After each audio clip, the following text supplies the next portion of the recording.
Hello, friends. This is group number 3, and we are dealing with the novel Half of a Yellow Sun by the Nigerian writer Chimamanda Ngozi Adichie. Myself, Vijay Lakshmi, presenting the topic General Introduction to the Novel. Before going in detail about my topic, let me introduce the author of the novel. So, the author of the novel is Chimamanda Ngozi Adichie. She was a Nigerian writer born in Enugu to an Igbo family in Nigeria. She studied medicine at the University of Nigeria and switched to Drexel in the United States to study communications and political science. Then, she went on to Eastern Connecticut State University, Johns Hopkins, and ultimately Yale University.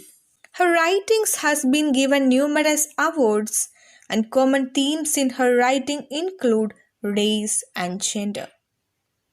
Her works drew extensively on the Biafran War in Nigeria during the late 1960s. Her works include Purple Hibiscus, Half of a Yellow Sun, Americana, We Should All Be Feminists, The Thing Around Your Neck, that is her short story collection in 2009, and her most recent work is Dear Ijewell, or a Feminist Manifesto in 15 Suggestions. It was published in 2017. My point is that the only authentic identity for the African is a tribe. I'm Nigerian because a white man created Nigeria and gave me that identity. I'm black because a white man constructed black to be as different as possible from his white, states Adichie in her seminal work Half of a Yellow Sun. The novel was published in 2006 and was set in the backdrop of Nigerian Civil War that took place between 1967 to 1970. Nigerian Civil War, which frames this entire novel, is important to understand. So, the historical background to this novel is Nigerian Civil War. Moving to Nigerian Civil War. Nigeria gained independence from the British Empire in 1960. But its existence as a country was an arbitrary structure set up by Britain, and it contained many different cultural groups. Ethnic tensions led to the massacre of Igbo peoples in 1960, which then led to the secession of southeastern Nigeria and the creation of Biafra. Aided by Britain and Russia, the Nigerian government then declared war to annex Biafra. The war lasted for 3 years from 1967 to 1970, with the Nigerians using starvation and genocide to ultimately defeat the Biafrans. More than 1 million civilians died from famine and fighting during the war. So, the novel Half of a Yellow Sun, which concerned the events of the Nigerian Civil War and the years preceding it. Set in 1970s in Nigeria, the text falls under the category of historical fiction and is an extensive critique of war. It also addresses the realm and role of politics in Africa. It follows twin sisters Olana and Kainin as they navigate in their very different ways and the conflict within their nation. The novel explores their relationships, their insecurities against the backdrop of Nigeria's civil war. Adichie was awarded the Orange Prize in 2007 for this novel. In addition to that, the novel bagged 2007 Women Prize for Fiction, Pen or Open Book Award, and Anisfield Wolf Book Award for Fiction, in the same year. So, that's all about my topic. Thank you. Hi friends, I'm Harish. Today I'm dealing with the characters of the novel Half of a Yellow Sun by Adichie. The first character of the novel is Ugwa. The novel starts and ends with Ugwa. He's a village boy from Opi who later becomes a servant in Odigno's house. Under Odigno and Olana's guidance, Ugwa is able to continue his education and his literary skills progress throughout the novel. His life is violently interrupted when he is forcibly conscripted into the Biafran army. There he witnesses and participates in gruesome battles and rape. The next character is Odigno. Odigno starts the novel as professor of mathematics at Ensuka University. His strong opinions results in some characters labeling him as a revolutionary. He favors socialism and tribalism to capitalism and Pan Africanism or nationalism. His personal life is dominated by his relationship and later marriage to Olana.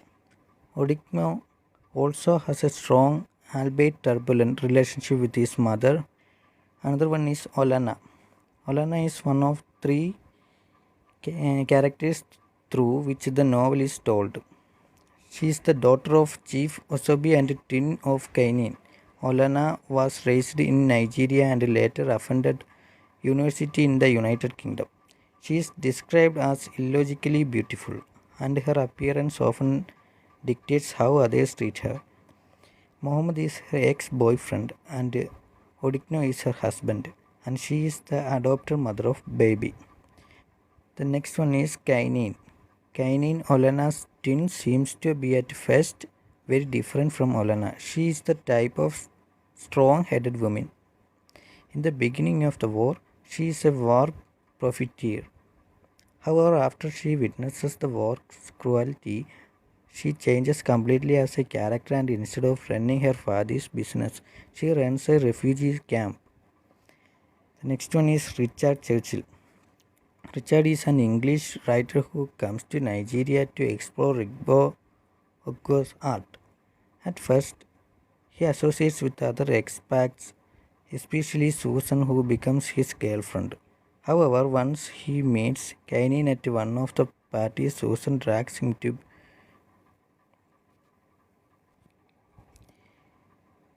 He becomes fascinated with her. Richard moves to Ensuka, where he teaches at the Ensuka University and attempts to write a book about the Igbo Ugo art, Odigno Circle of Intellectuals. Another one is Mama, Odigno's mother. A village woman from Abba, she is opposed to the relationship between Odigno and Olana because they are not officially married. Plus, Olana is an unnatural woman. Amala, a village girl who works for Mama Odigno's mother, Chief Okonji, friend of Olana and Kainin's parents. Another one is Chief Osobia, prominent businessman in Lagos and father to Olana and Kainin. He also keeps a mistress and eventually leaves Nigeria during the war. Another one is Baby, Olana and Odigno's daughter. Amala is Baby's birth mother but refuses to keep her. When Olana sees her, she decides to adopt her. Baby's real name is Chiamaka, which means God is beautiful. Kainin picked it, but it is rarely used. Another one is Eberichi, Ugu's love interest in Umuhia. Eberichi is exploited for her parents' benefit. Hi all, I am dealing with the plot of the novel Half of a Yellow Sun by Adichie. The novel takes place in Nigeria prior to and also during the Nigerian Civil War, that is from 1967 to 1970. The effect of the war is shown through the dynamic relationships of five people's lives. They are Odenigbo, Olanna, Kainin, Richard, and a Nigerian houseboy named Ukwu. So the major five characters in the novel are Odenigbo, Olenna, Kainin, Richard, and Ukwu. The book begins when Ukwu goes to work as a houseboy for Odenigbo. Odenigbo is a professor and radical. Odenigbo lives in Suka. Ukwu is a 13-year-old boy, an Igbo boy, and he is from a bush village. And as the novel begins, he goes to Suka to work as a houseboy for Odenigbo. Odenigbo is in love with Olenna. Olenna is the beautiful daughter of a wealthy Nigerian.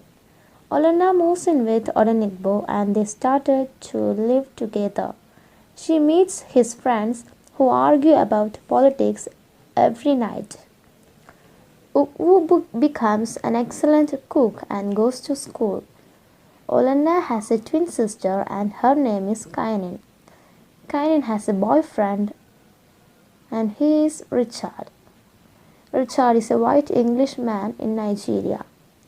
He leaves his girlfriend Susan when he falls in love with Kainin. So Kainin is the twin sister of Olenna and her boyfriend is Richard. Richard was in a relationship with a girl named Susan. Susan takes him to parties where he stands there quietly and awkwardly.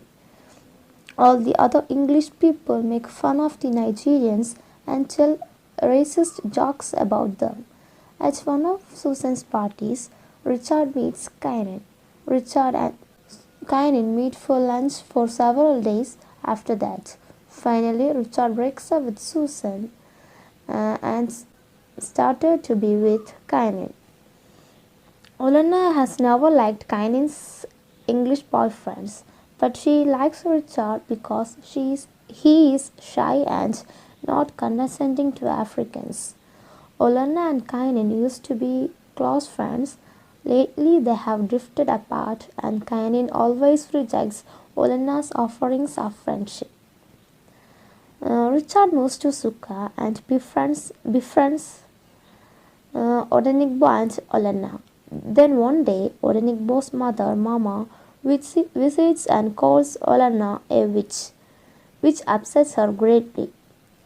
Thus Olenna leaves the house, but when Odenigbo came, he goes to Olenna's house and tries to dismiss the incident, saying that his mother is just a village woman trying to deal with the modern world. When Odenigbo's mother leaves, Olenna moves back into his house. Then Olenna and Odenigbo start trying to have a child. The narrative jumps a few years ahead when the Nigerian government is overthrown. The northern Hausa blame the Igbo for the coup. There is then another coup, and this time many Igbo soldiers were killed. Olenna now has a child she calls Baby, and she takes her to Kano to visit her relatives. The violence against the Igbo becomes a pogrom, and Olenna's relatives are brutally murdered. She escapes on a train to Suka and sees a woman carrying her daughter's severed head in a basket. Meanwhile, Richard watches Igbo civilians being murdered at the airport. Colonel Ojukwu, the Igbo leader, announces that Southeast Nigeria will secede and become the Republic of Biafra. All the characters are overjoyed at this. Nigeria then declares war on Biafra to annex it. Britain and Russia supply arms to the Nigerians, who advance against the confident Biafrans. Suka is evacuated and Olenna, Odenigbo, Ukwu and Baby move to the cities of Aba and then Umuahia. Their living situations get progressively worse as the war continues and Biafra's food and money runs out. Odenigbo and Olenna get married, but there is an air raid during the reception. The narrative is sometimes interrupted by a book called The World Was Silent When We Died. Remember this title? The World Was Silent When We Died. It is by an unknown author who describes the larger political forces at work in the war. The story then returns to the early 60s to the time by the war. Olenna goes to London, and while she's away, Mama visits Odenigbo with a girl named Amala. So when Olenna was away, Mama, that is Odenigbo's mother, visits him with a girl named Amala. Odenigbo sleeps with Amala, and when Olenna returns home, she finds out. She moves out and gets very depressed. Olenna learns that Amala is pregnant with Odenigbo's child. She gets drunk one night and seduces Richard. Richard and Olenna both agree not to tell Kaini, though Olenna soon tells Odenigbo. So in her revenge, Olenna slept with Richard, who is her twin sister's boyfriend. Olenna and Odenigbo get back together. Olenna decides to adopt Amala's child as her own, which is a girl and unwanted by Amala and Mama. Olenna names the child Shyamaka but calls her baby. Kainin then finds out about Olenna and Richard and stops speaking to Olenna. She burns the manuscript Richard was writing but doesn't leave him. The story now returns to the late 60s. The situation in war-torn Biafra rapidly declines, and there is starvation and violence everywhere. Nigeria blockades all aid to Biafra, and most foreign countries ignore the conflict. Richard starts writing articles about the suffering Biafrans, and Kainin runs a refugee camp. Odenigbo's mother is killed, and he gets depressed and starts drinking. Kainin finds Olenna, and her perspective changed by the war, forgives her. The sisters grow close again. Ukbu falls in love with a girl named Aberrachi. Ukbu is the houseboy of Odenigbo. He falls in love with a girl named Aberrachi, but then he is forcefully conscripted into the army. He fights some battles and then takes part in the gang rape of a bar girl. He is badly wounded in a subsequent battle, and everyone thinks he is dead. Umahia falls to the Nigerians, and Olenna's family moves in with Kainin. They find Ukbu in a hospital and take him home. Children start regularly dying of kwashiorkor, a disease of starvation and malnutrition. One day, Kainin crosses enemy lines to find food if possible and doesn't return. Richard and Olenna search for her frantically but find nothing.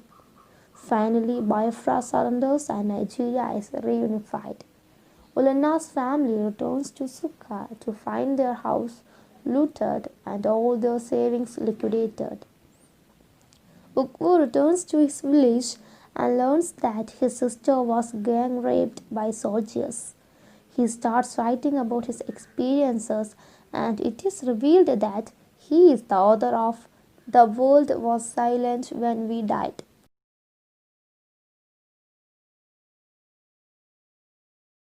Hi all, today I am dealing with the topic themes of the novel Half of a Yellow Sun by Chimamanda Ngozi Adichie.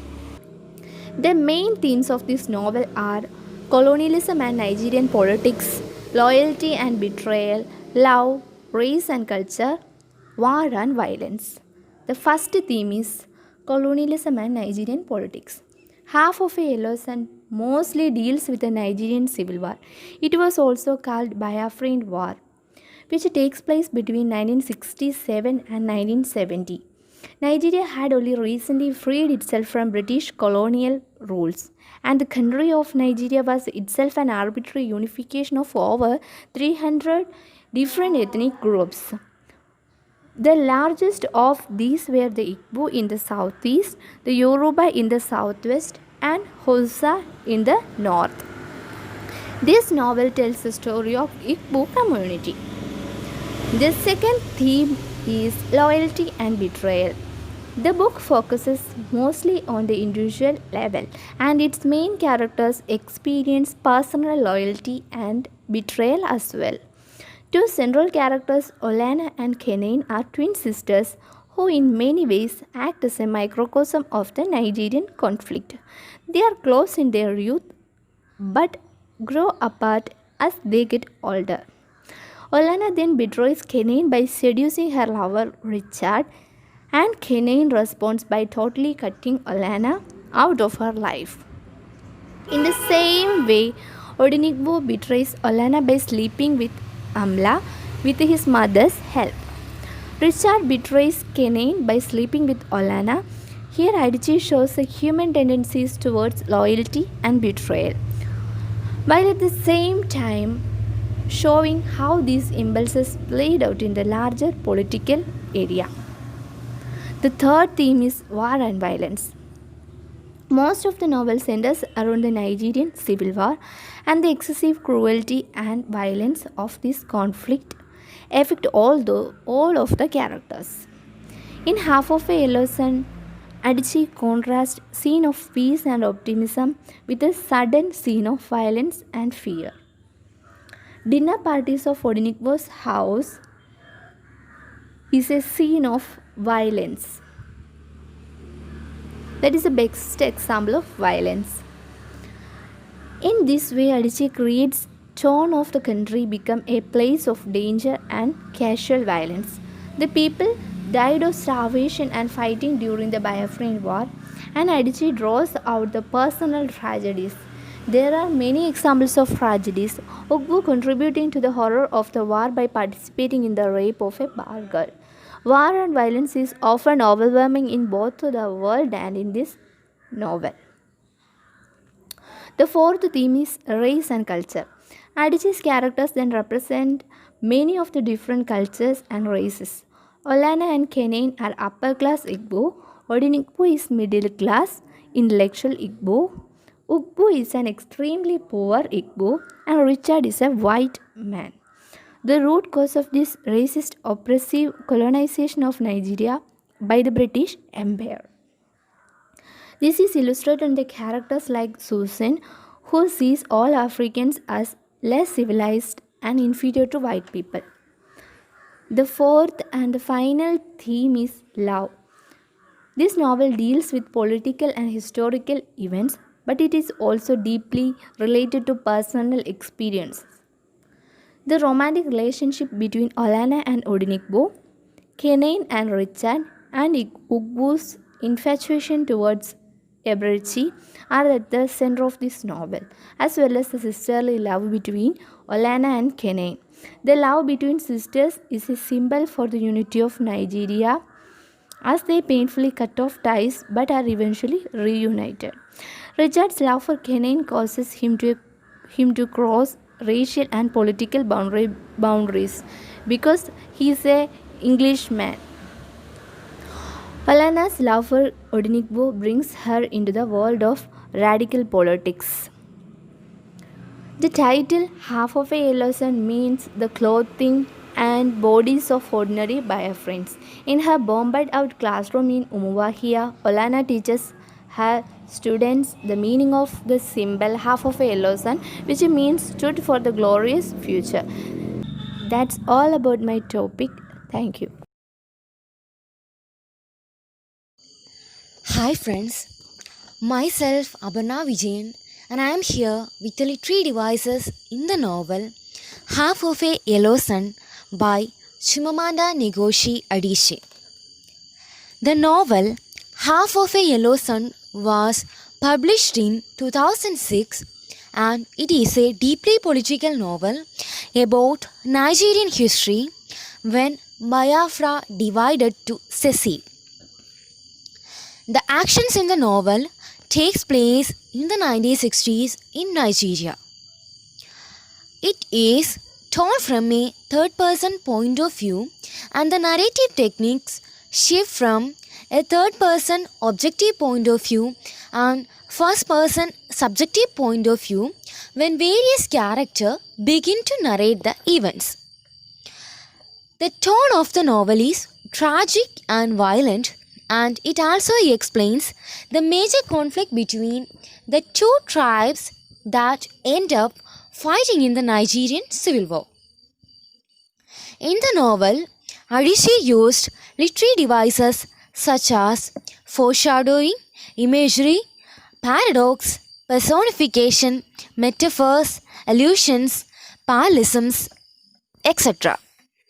The first device is foreshadowing. Foreshadowing is a literary device in which a writer gives an advance hint what is to come later in the story. When in the beginning of the novel, Odonikbo talks with his friend about revolution and other massacres, foreshadows the event that will take place in Nigeria. And the second device, imagery. Imageries are the visually deceptive or figurative language in literary work. The most important imagery in the novel is when Olenna describes a woman carrying the severed head of her child. The image is important because it exemplifies just how cruel the war was and how much it affected the normal population. And the third device, paradox. Paradox are self-contradictory statements or a statement that runs contrary to one's expectation. In the first chapter, Odonikbo tells Wugbu that he will enroll him in the staff primary school so he could learn how to read, write and receive basic education. Odonikbo tells Wugbu from the beginning that he will receive a double education, one dictated by the British and real knowledge. This seems to be paradoxical, but when analyzing the situation, one could see the British influenced the education greatly in the colonies they had. And the fourth device is personification. Personification, or the practice of attaching human traits and characteristics with inanimate object, is applied in the third chapter of the novel. Quote, restaurants and have social conversation around one subject. How is the new car behaving? Unquote. And the last device that I am dealing with is metaphor. A metaphor is a figure of speech that directly refers to one thing by mentioning other. There are three kinds of metaphors used here. First one, metaphor for independence. In Odonikbo's point of view, the reason why the British managed to control the Nigerian was because the Nigerians were uneducated. For Odonikbo, education is the only way man can become independent, and so education becomes a metaphor for independence and enlightenment. And the second, metaphor for acceptance.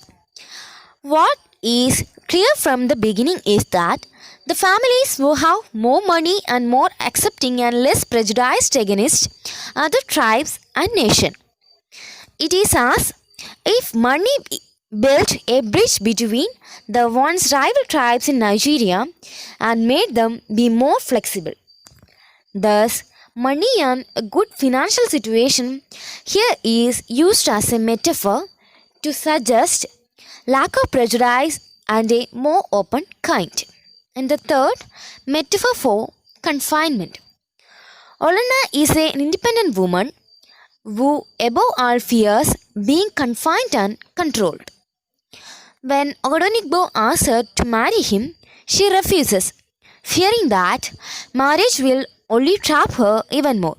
Thus, it becomes clear that the marriage is here used as a metaphor for confinement.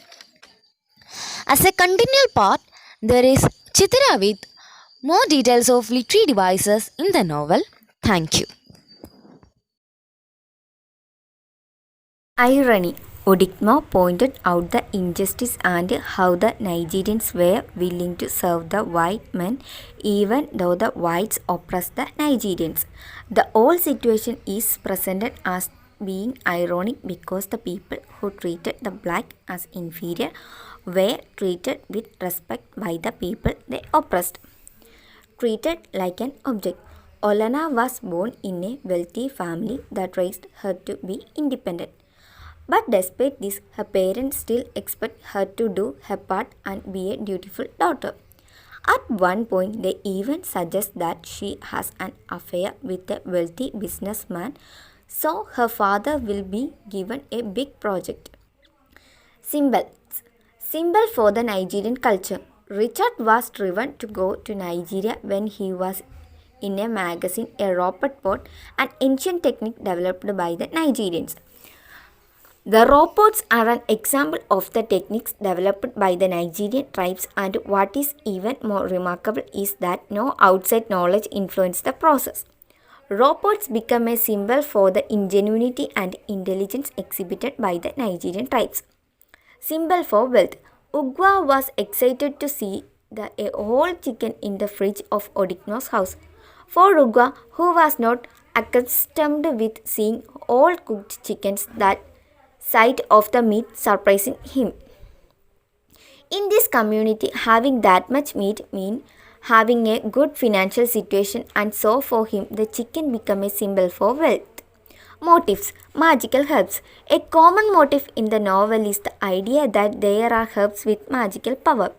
Ugwa is among the first to experience such belief when he prepares a magic stew for his masters after he melted his sockets while trying to iron them. Another character believes that plants have magical power is Richard Robots. The robots are important for Richard as the only reason he went to Africa was to see the pots for himself.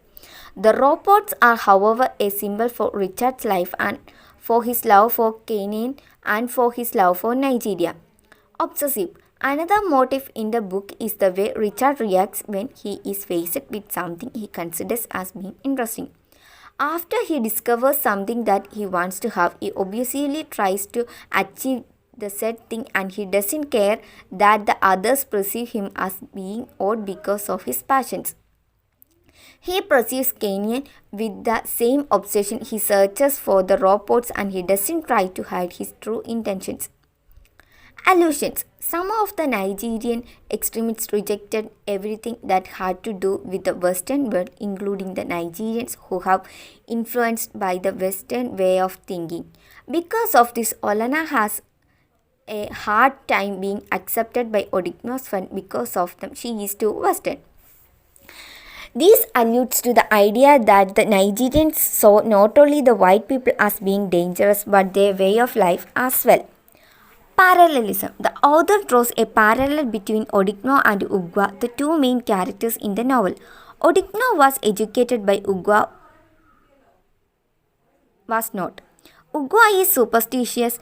Odigno, on the other hand, broke free from old tradition and even considering himself as being an atheist.